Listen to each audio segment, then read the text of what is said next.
Guys, so dahil marami tayo ngayong pag-uusapan at sasawsawan, panoorin muna natin itong mga video na to na puro mga maiinit. Ngayon inaabangan ko sino kaya ang sasabog na dito. So guys, panoorin muna natin itong mga mainit na mga issue kabi-kabilaan. Oh, yan. Kung pagsalitain, kasi kawawa ka pag ako ang nagsalita, sinasabi ko sa'yo, huwag niyo pong pilitin na ako na ang magsalita. At hindi po ako natatakot sa mga hinahamon niyo. Sinabi ko sa kanya, kapag pinatay ako, patayin mo si BBM, si Lisa Araneta, at si Martin Romales. No joke. No joke. Nagdilin na ako, ma'am. Pag namatay ako, sabi ko, huwag ka tumigil hanggang hindi mo mapatay sila.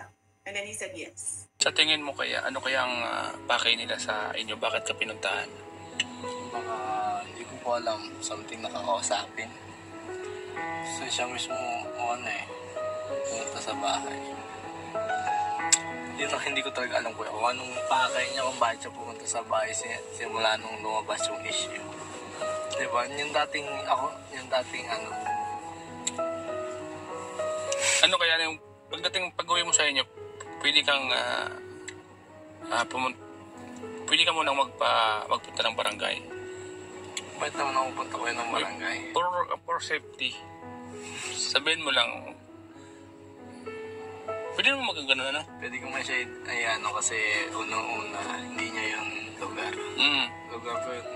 Kasi nakakapang inala baga. I-welcome ko siya kung pumunta ulit sa bahay.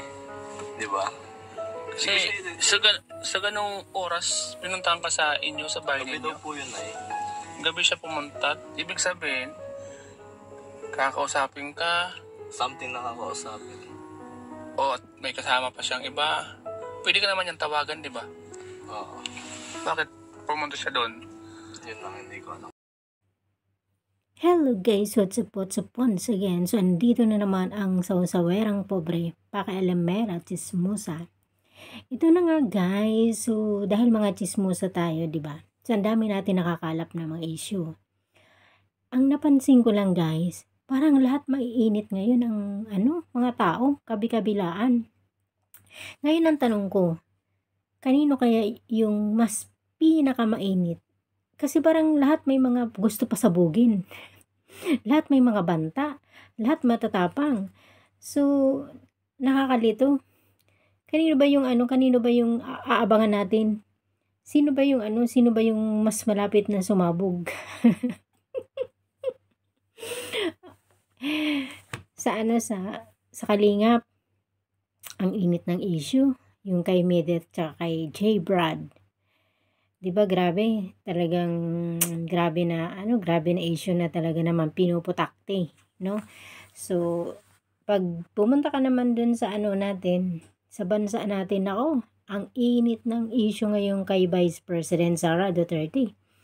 Sumasabog din. Grabe, no? So, sabi ko, sino kaya ang mas kakaabang-abang na issue? At sino yung may pinakamainit na issue?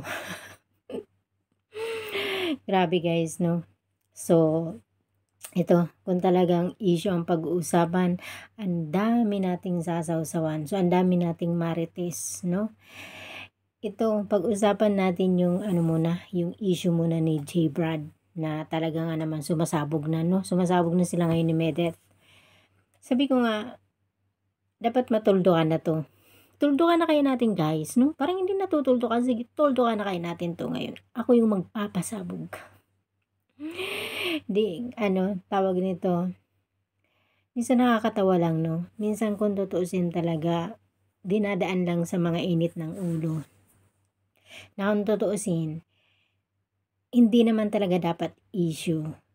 So, dahil nga, ang mga tao ay matataas ang pride, mayayabang, may mga gusto patunayan. So, yun ang nagiging problema. Kaya, ang mga bagay na hindi naman talaga dapat issue, nagiging issue, no? So, mabuti sana kung issue na may naitutulong or may napupulo tayo na maganda. Kaso, ang nangyayari, parang maritesan. Parang maritesan na lang, So, ito. Unahin muna natin yung kay J. Brad. So ano di man kayang pasabog ni ano no, pasabog ni Medeth na wag daw siyang pilitin magsalita. So ano naman kaya yung dapat niyang ipasabog? Na kung tutuusin, siya yung dapat pasabugan. Kasi minsan nakakairita, no? Nakakairita yung pag-uugali. Minsan ayaw mo man mainis.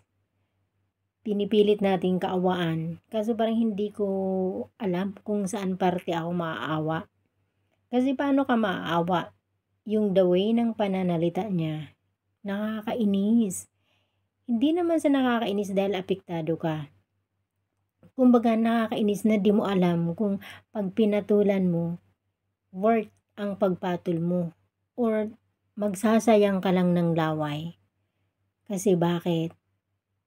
Hindi mo alam kung matalino ba talaga or sanay talaga sa ganyang issue pagdating sa pera, no? Yung di mo alam kung sanay sa pera or bobo. Pero pangit yung bubod, no? Yung parang di mo alam kung anong katauhan meron siya na pinapalabas niya na hindi siya affected, no? Para sa akin, di ako naniwala na hindi siya affected. Kasi ang mga paratang sa kanya, kabi-kabilaan, nakakahiya yun bilang dalaga. Pero wala tayong magagawa. Kasi yung mga sumusuporta sa kanya, talaga nga naman mga powerful, no? Mga powerful, mga magaganda, mga matatalino. So ano nga naman ang laban natin dun? Parang complete package na yata sila, no? So wala tayong laban dun. Kundi ito. Ewan.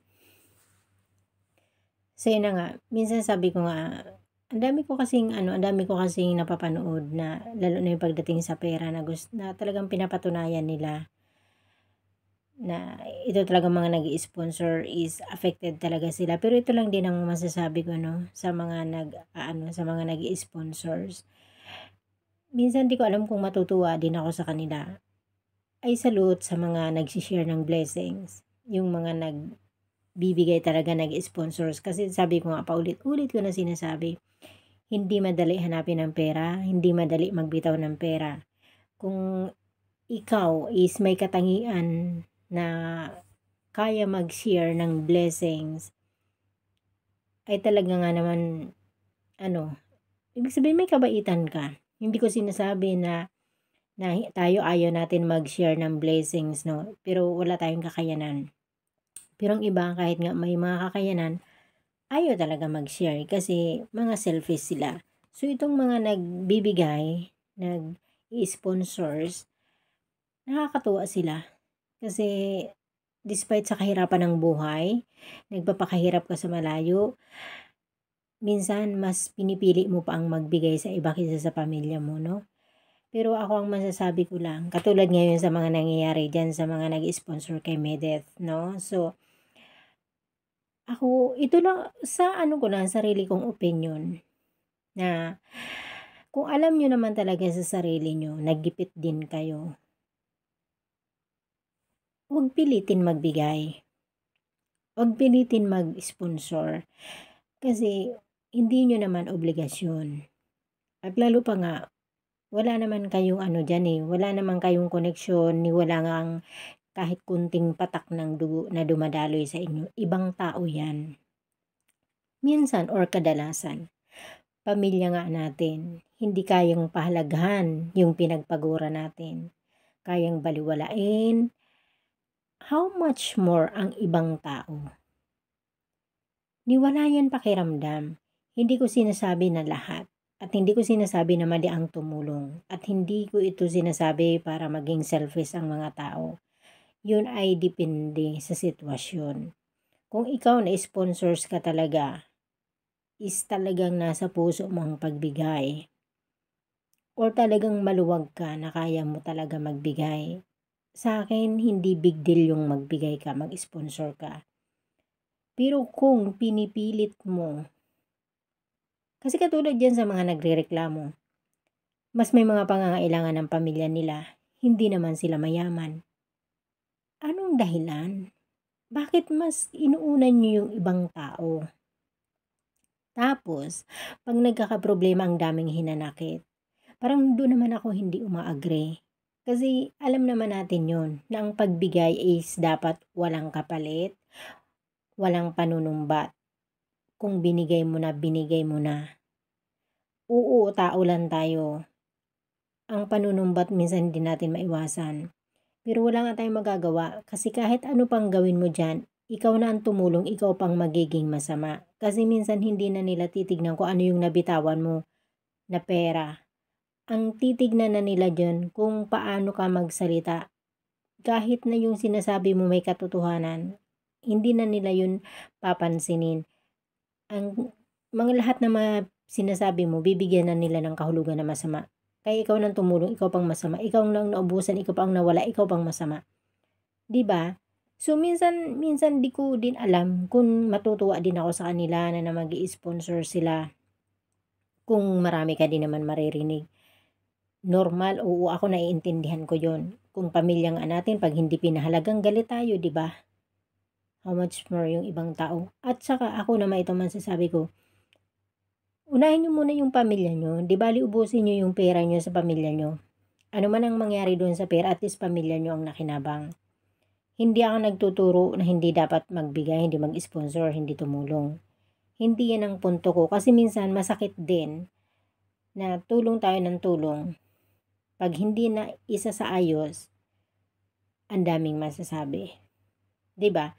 So parang yung pagtulong mo is nagiging useless yun. Yan ang punto ko doon. So katulad yan kay Medeth. Ang dami niya nang sinasabi na kung ano-ano. Ang tanong, naramdaman ba nila na nag-sponsors na apektado si Medeth? Di ba wala? Wala siyang pakialam. Kaya kayo, bigay kayo ng bigay. Di ba? Siyempre yung pag natanggap na yung pera tapos. O ano man ang sabihin ninyo, pwede niya ignorin. Wala siyang pakialam kasi hindi lahat ng tao sensitive. Ipaano siya kung sanay? O paano kung siya okay lang? Ang importante binigyan ako niyang pera. Ipaano kung ganyan yung katwiran? Diba? So sino yung kawawa? Ikaw na nagpakahirap. Ginawa mong lahat, ikaw pang naging masama. Kaya dapat be aware. Hindi ko hindi ko sinasabi na hindi tumulong, hindi mag-sponsor. Okay? Kasi isa din ako sa talagang humahanga sa mga nag-i-sponsors, no? Pero dapat kung may pangangailangan kayo, mas unahin niyo na muna ang pamilya niyo para walang maging problema. Wala kayong pagsisihan sa huli. Kasi minsan kung magbibigay ka at tutulong ka at iba naman yung intention mo, pag hindi yun nangyari, ikaw yung masasaktan, ikaw yung lugi, ikaw yung talo. Kasi bakit? Hindi mo na nakamit kung ano yung intention mo, naubusan ka pa ng pera, napabayaan mo pa ang pamilya mo. 'Di ba? So, depende yun sa tinutulungan. Lalo na kung kagaya ni Medeth, ni hindi nga apektado ni hindi nga nilalagay ang sarili sa accountability. 'Di ba? O, feeling niya, wala. Tingnan mo pa kung manalita. O, ngayon, nang aasar pa, sino ang talo? Kayo na mga tumutulong. Kaya dapat kung tutulong, piliin nyo muna kung sino yung tutulungan nyo. Kasi minsan, napakasarap sa puso tumulong. Madami tayong kinakaawaan na tao na gusto natin tulungan. Pero yun ay depende sa sitwasyon. Kasi sa huli, ikaw nang tumulong, ikaw pang napapasama. 'Di ba? So, ito, katulad kay J. Brad. Si J. Brad may mabuting puso. Kasi bakit? Nag-scout siya na samantalang mas karapat dapat tulungan ang sarili niya. Hindi niya tinignan yung pangangailangan niya, bagkus mas inunan yung pangangailangan ng iba. O, ang tanong ko ngayon, di ba kung tutuusin naging mabuting tao siya? Naging mabuting tao siya. Ang tanong, yung ba ang nakita sa kanya, ang kabutihan niya? Hindi. Hindi na-appreciate. O, ano ang nangyari ngayon? Naging masama pa siya. Pero naniniwala ako na in everything, there is a good reason kung bakit mga nangyayari. So, ngayon sabi ko nga, kung i-analyze ko para sa sarili kong opinion, yung nangyayaring kaguluhan dito ngayon kay Medeth, na nasangkot si J. Brad, yung mga sponsors, alam niyo sa totoo lang, kung i-analyze ko yung sarili kong opinion naging blessed si J. Brad. Kumbaga itong kaguluhan na to is paraan lang ng Diyos. It's only God's way kung paano si J. Brad mapunta doon sa maayos na sitwasyon.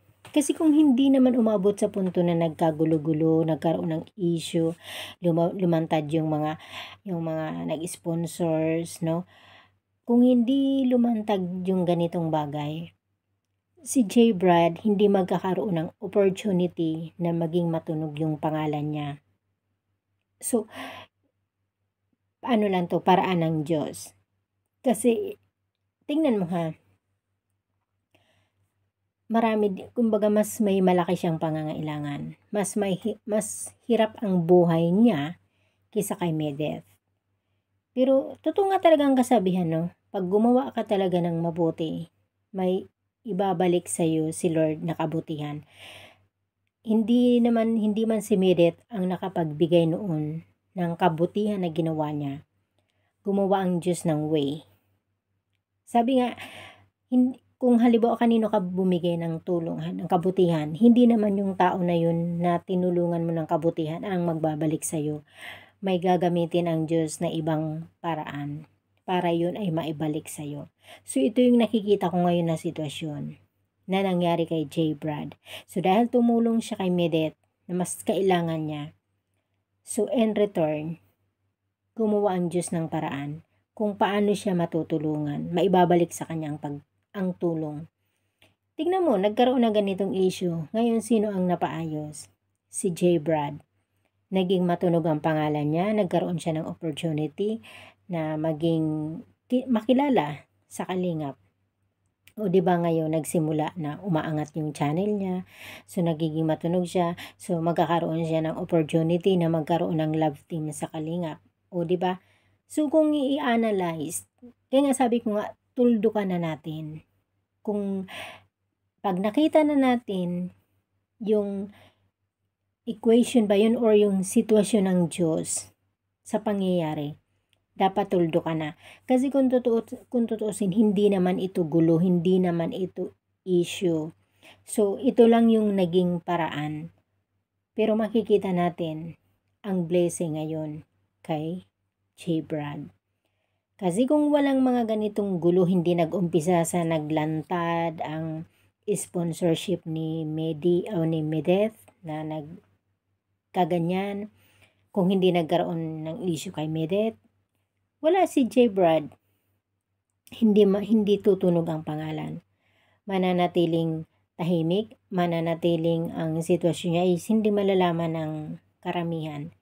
So, nagkaroon ng gulo, nagkaroon ng issue. Ngayon, napaayos si J. Brad. Diba? Kung aanuhin natin i-analyze, kaya nga sabi ko nga, tuldo ka na, tapusin na, kasi ikot ang sitwasyon nung umistop, si J. Brad ang nabigyan ng magandang opportunity. Kasi ngayon, nakita naman natin na simula nung umugong ang mga issue, sino ngayon ang nagtatamasa ng tagumpay? Si J. Brad. Ngayon, tingnan mo yung opportunity sa kanya, yung nakaambang na opportunity. Nakilala siya, tumunog ang pangalan niya, tumaas ang channel niya, magkakaroon pa siya ng opportunity na magka-love team, sila ni Melka, at sana maging totoo na yan, tuloy-tuloy at susuportahan natin.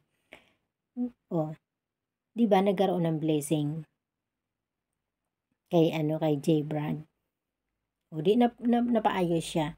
Kaya yun na yung return, yun na yung balik na ginawa ng Diyos sa pagbibigay niya ng kay Medeth ng tulong, opportunity na kung tutuusin siya dapat ang tulungan, pero mas inuna niyang tumulong.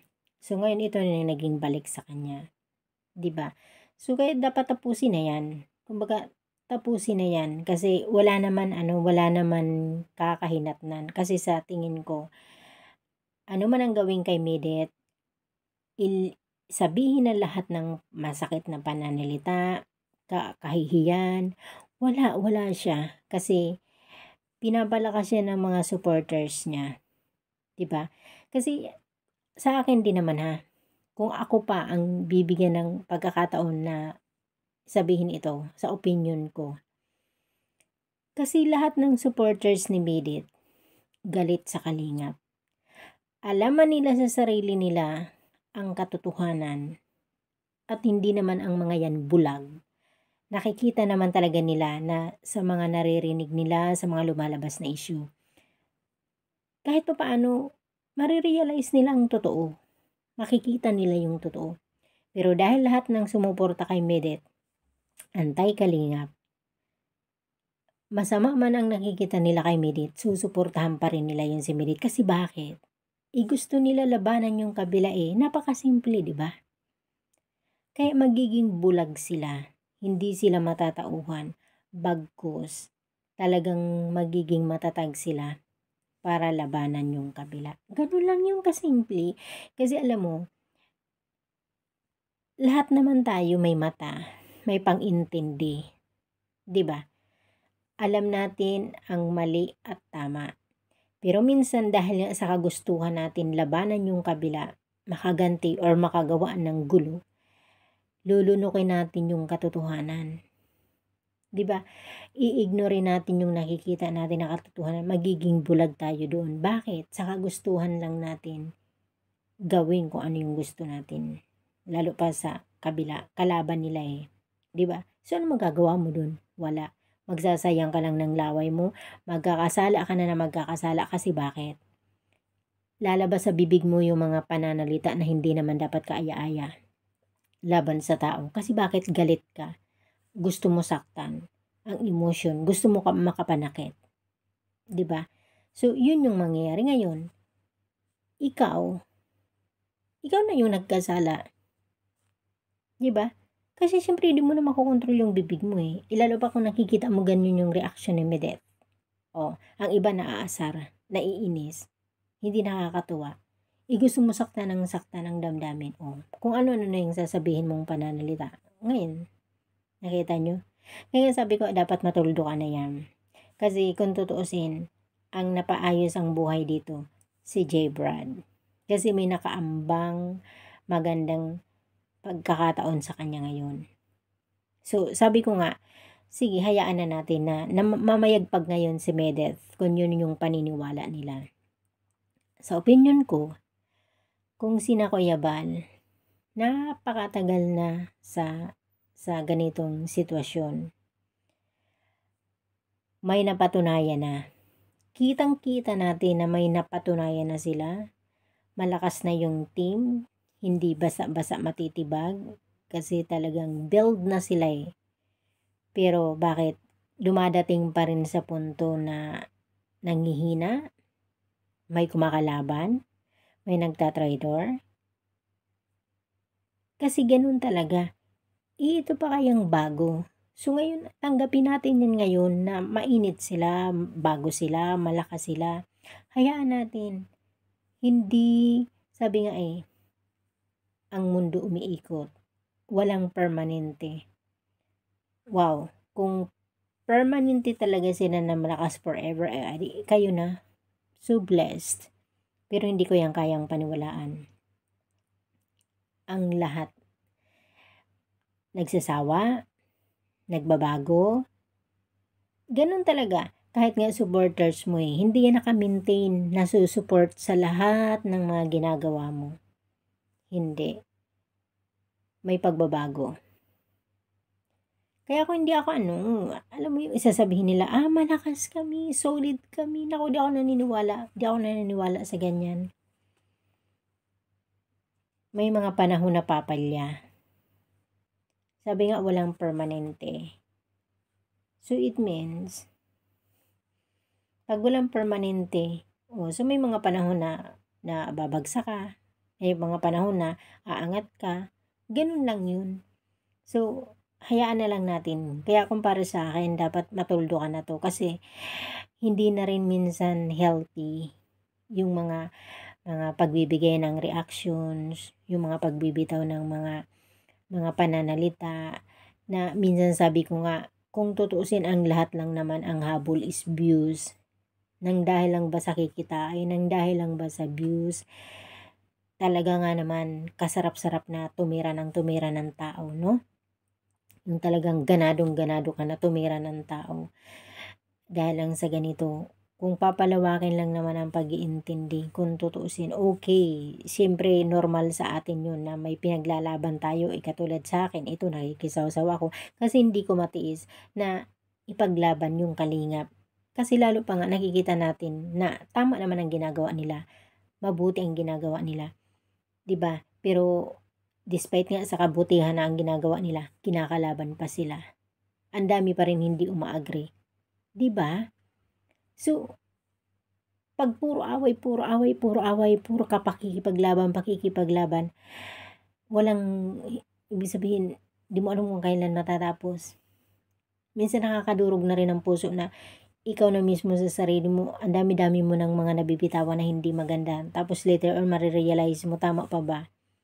'Di ba? So, ngayon, kung makita ng lahat ang pag-ikot ng sitwasyon, kung sino ngayon yung tumatanggap ng biyaya, si J. Brad yun. 'Di ba? So, si J. Brad nga kung tutuusin, hindi ko naman palagi ako nasa Kalingap. Halos lahat ng mga videos nila sinusubaybayan ko. Ngayon ko nga lang yan nalaman lately na yan pala yung nag-scout kay Medeth. Ibig sabihin, alam ko na may naka-scout kay Medeth, pero hindi ko talaga alam yung itsura niya, si J. Brad. Yung parang hindi, parang alam mo ba yung gano'n na parang hindi mo naman binigyan ng pansin na alamin yung ganyang kwento. O, 'di ba? So, ngayon, halos nakilala siya ng karamihan, ng mas marami. Ngayon, sa ganitong gulo, sino yung tumanggap ng biyaya? Si J. Brad.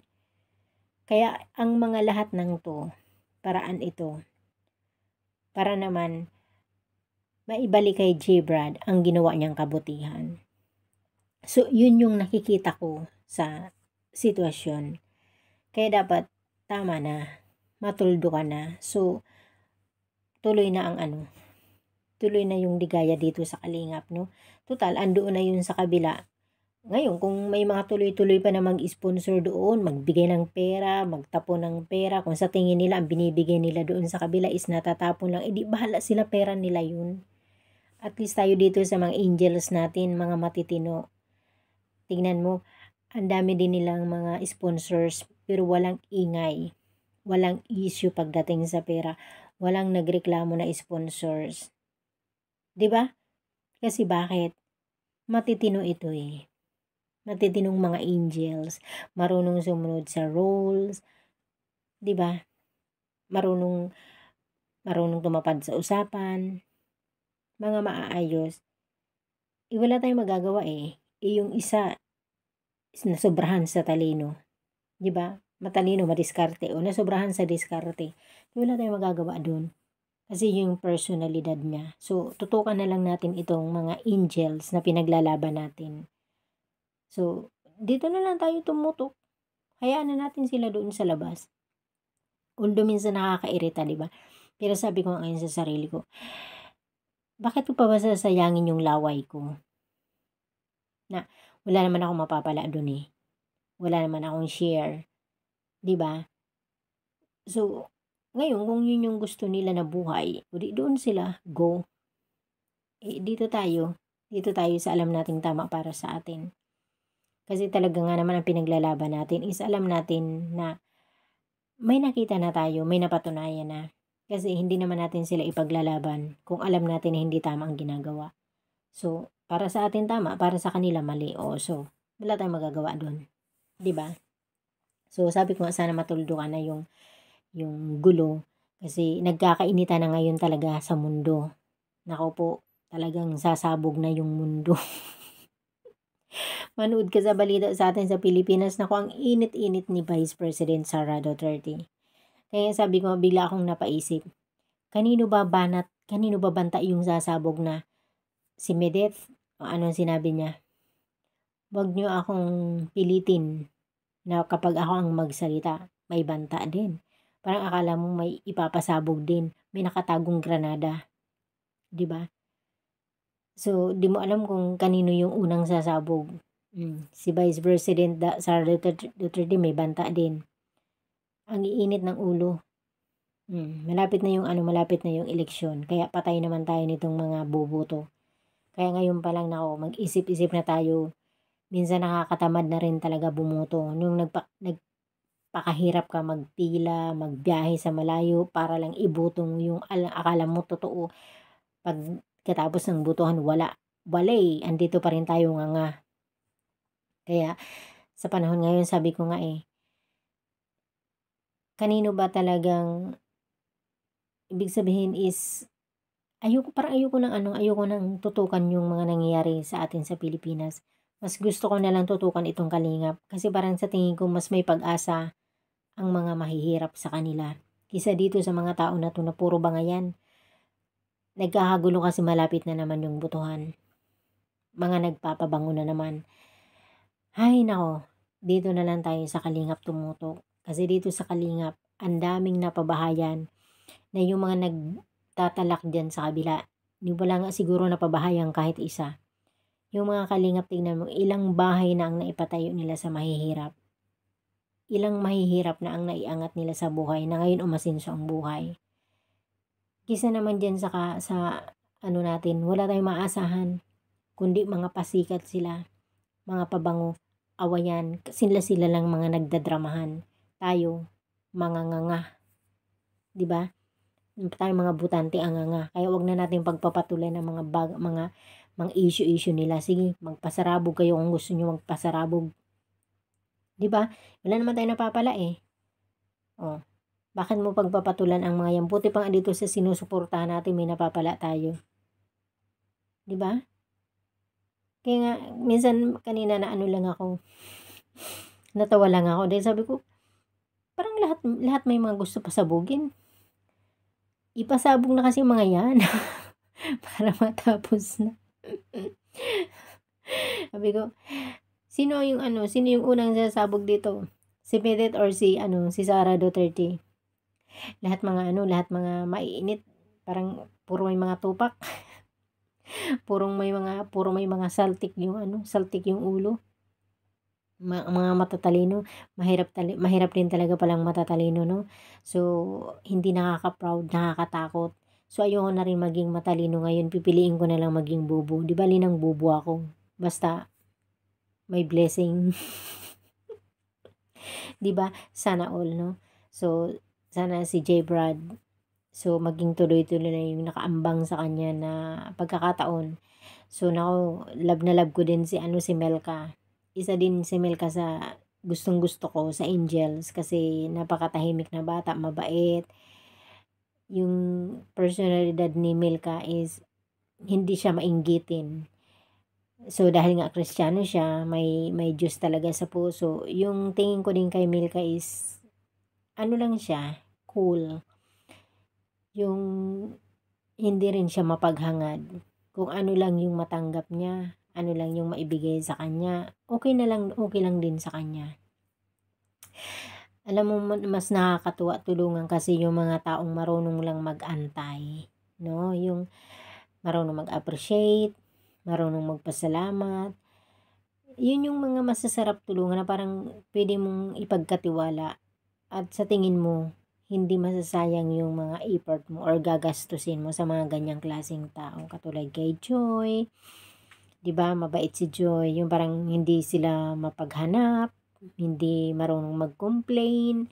Kasi nga naman, ano naman ang i-complain mo, binibigyan ka na, ibig sabihin binibigyan ka na, ini-sponsoran ka na. So, ano pa yung karapatan mo mag-complain, maghingi? Hindi kagaya dun sa kabila, diba? Kung totoo man yung issue na lahat ihihingi, diba? So, sabi ko nga, kung may katotohanan yun, hindi maganda. Pero wala tayong magagawa kasi siya man yun eh, katauhan man niya yun eh, hindi tayo, 'di ba? So may kanya-kanya. So lahat na lang natin kailangan irespeto, no? Pero dahil nga mga tao tayo, nako, ito yung hindi sa atin mawawala, yung pagkachismosa, sawsawera sa mga issue. So yun na nga guys. So nakakatuwa lang ang ano ngayon, ang kaguluhan. So kanya-kanya gulo. Di mo alam kung kanino ka tututok, di mo alam kung, di ba? Ang init-init ng ano ngayon, ng mga issue ngayong kabi-kabilaan. Pero sabi ko nga, mas papanigan ko na lang itong mga charity vloggers na to. Parang mas may mapapala pa tayo sa buhay kung dito tayo sumuporta. Kasi suportahan natin yung gulo sa Pilipinas na walang katapusan. Gulo sila ng gulo, puro lang naman mga sarili nilang iniisip nila. Mga bulsa lang naman nilang gusto nilang punuin. Tayo mga mahirap pa rin. Tayo mga kawawa pa rin.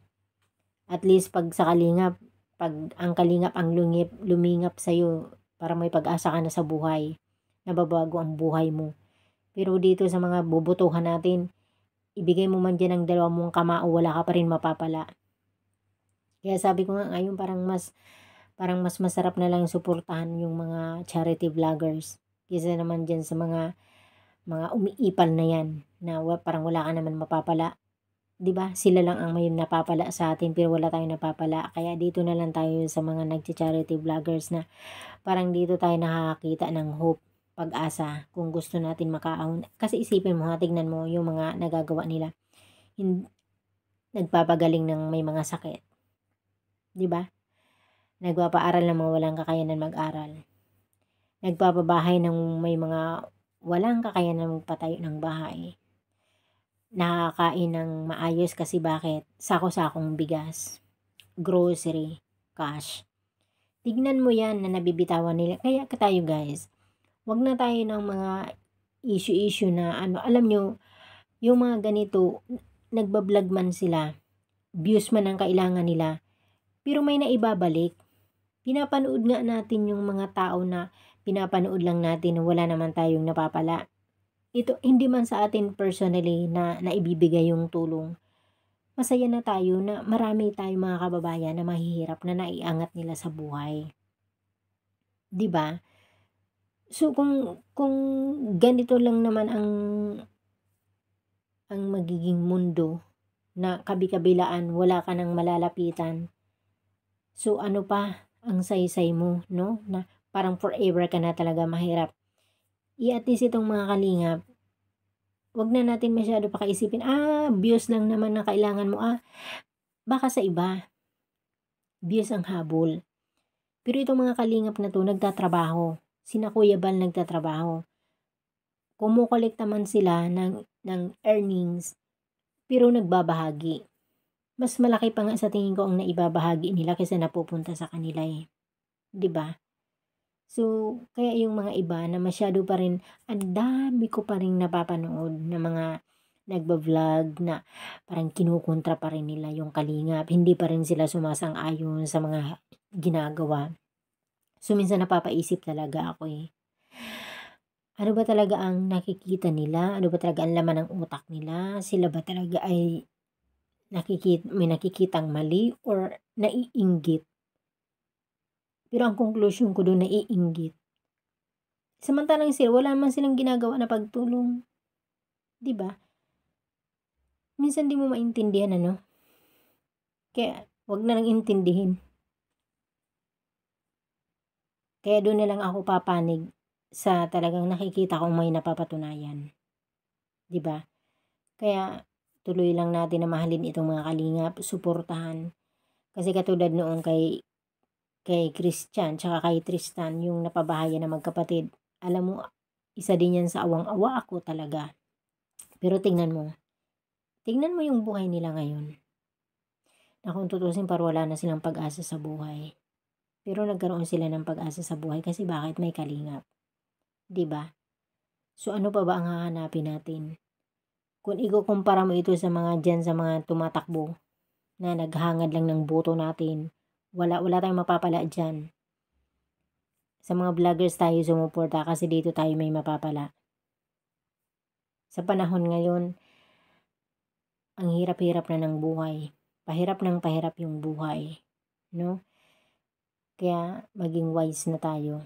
Ito mag-i-election na naman, botohan na naman. Kaya nagkakandagulo-gulo na naman sila para sa pwesto nila. So tayong mga boboto, wag na tayong pauuto. Sabi ko minsan sa sarili ko kailangan ko pa ba talagang bumoto? 'Di ba? Sayang naman ang boto ko Mapupunta lang sa kanila yung boto ko, pagod ko pagkatapos wala, nganga ka pa rin, wala naman na bago sa buhay mo. Hindi mo naman naramdaman na may naitulong sa inyo. Oo, karapatan natin bilang mga Pilipino ang bumoto. Pero paano naman yung karapatan natin bilang Pilipino na maramdaman yung pagbabago? Wala. Yung guys, lumagpas na tayo sa usapan. Nandito tayo sa charity vloggers pero nandun tayo sa ganito issue. Naikumpara ko lang kasi natawa lang ako bigla. Sabi ko parang ang init-init Parang ang init-init ngayon ng mundo. Parang nako pag sumabog ito ng sabay-sabay, nako ano nang mangyari sa atin. So ito lang guys. So thank you for watching. Bye-bye.